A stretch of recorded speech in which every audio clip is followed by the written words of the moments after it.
Okay, good morning everybody. It is Monday, and as far as the quizzes are concerned, I'm still working on those. Get those into me and I'll get them all corrected. And then on Wednesday, I'll have an open Zoom and we can talk about how to correct your quizzes. So don't forget, open Zoom on Wednesday morning. So an open Zoom on Wednesday from 8 o'clock to 10. And I can help you with your quiz and help you make corrections, okay? So today's objective is we're talking about two things. One is the zero exponents and negative exponents.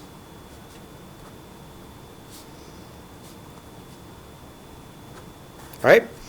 So let's look at it. So first of all, anything to the zero power is always going to be 1. So here it is, 12 to the 0. What's the answer? 1. 151 to the 0. 1, okay?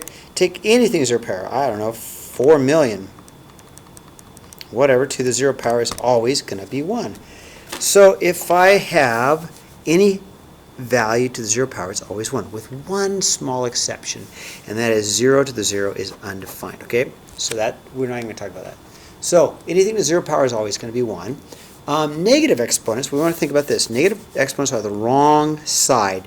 So when you see a negative exponent, I want you to think about a fraction.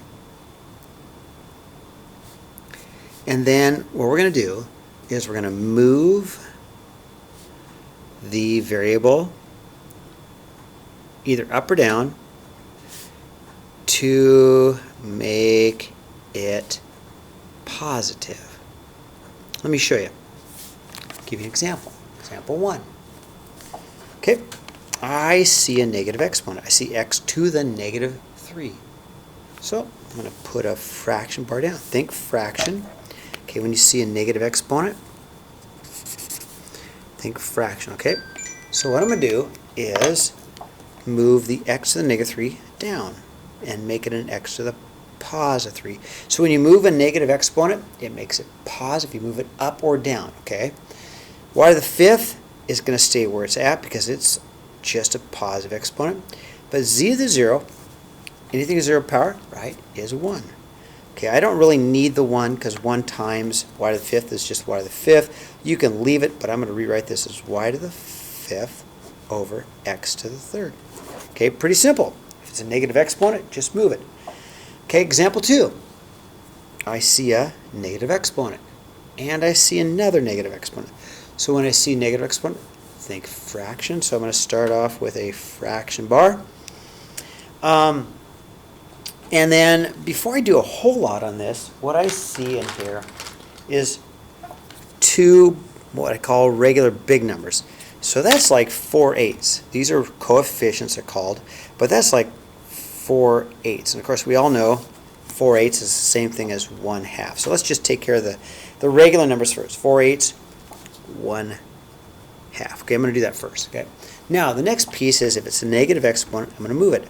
So this x to the negative 5 comes down as an x to the 5, and this x to the negative 2, it comes up because it's on the bottom. Remember, we're going to move it to an x to the positive 2 on the top. So if it's a negative exponent, move it up or move it down, but you have to move it one way or the other on a fraction bar. Now the y to the 3rd is a positive exponent, so let's leave that where it's at because it's not going to move. It's positive. Okay, so almost there. So one of the things I see is x to the 2nd over x to the 5th. So two of these x's can cancel two of these x's, kind of like we saw in our warm-up. Cancel, cancel, and I'll be left with a two of these cancel, two of these. So an x to the 3rd on the bottom right. Two of these cancel two of these. So I'll have a 1/2, and then I'll have an x to the 3rd and y to the 3rd, and that's my answer. Okay. So let's look at example 3. I see negative exponents. Okay. So if I see negative exponents, think fraction. So I'm going to make my fraction bar. Anything that happens to be a negative exponent, I'm just going to move. So I'm going to move this one down, 4 to the 2. I'll move this one up, x to the negative 3. I'll move down also. I'll move that down. I said up, but I meant down. x to the positive 3. So when you move it, it makes it positive exponent. And y to the 7th, I'm going to leave it right where it's at. Okay, let's see what I've got. Let's simplify this. So, 4 squared. That's 4 times 4 is 16. I'll have a y to the 7th in the numerator. I'll have an x to the 3rd in the denominator. Okay, there it is. All right, you ready? Let's take a look at the second page. Second page. Now, on the second page, I have a negative exponent, okay? So I'm thinking, okay, fraction bar, right? So before I do a whole lot, let's bring this negative 3 in. We're going to multiply exponents. We're going to multiply exponents first, like we saw in our warm-up. So that's a 4 to the 1 power. So when I multiply exponents, I'm going to have really a 4 to the negative 3 power over a multiply exponents, x to the negative 6 power. Okay? Now, I've got negative exponents, so I'm going to think fraction bar. I'm going to move things, so I'm going to move the 4 down and the x up. I'll have an x to the positive 6. I'll have a 4 to the positive 3. I can simplify now. 4 to the 3rd power is the same thing as 4 times 4 times 4, right? 4 times 4 is 16 times 4 is 64, so I'll have an x to the 6th over 64, okay? All right, let's look at example 6. So example 6 is a little bit, it's a big problem. So before I do anything, I think what might make it easier for me is just to tidy up what's inside first. I'm going to do everything inside first. I'm going to tidy it up. So I see a negative exponent, so let's just make a fraction bar. Okay, I'm going to do that. So I'm going to tidy up everything that's inside. So x to the 3rd I haven't done anything with yet, but let's tidy this up. So this is a fraction. It's like negative 2, 6, right? These are regular coefficients, regular numbers. And I can reduce negative 2, 6 to a negative 1/3. Negative 2, 6, negative 1/3, so I'll make this a negative 1/3. Okay, just start there. X to the negative 3, it's a negative exponent, so I'm going to bring it down. And I'll have an x to the 3 here down.